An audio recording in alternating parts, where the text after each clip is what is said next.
පවතින අධික ගංවතුර තත්ත්වය හමුවේ රටේ ප්‍රදේශ රැසකට නොනවතින නායම්. ගංගා රැසක් අධි අවධානමේ.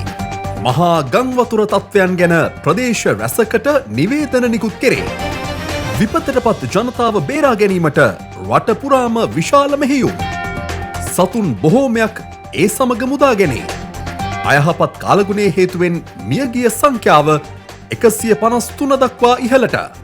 190කට වැඩි පිරිසක් තවමත් අතුරුදන්. පවුල් 27000කට අධික පිරිසක් අවතැන්. රටේ බොහෝ ප්‍රදේශවලට තවමත් රතු නිවේදන. රට තුළ හදිසි තත්ත්වයක් ප්‍රකාශ කරයි.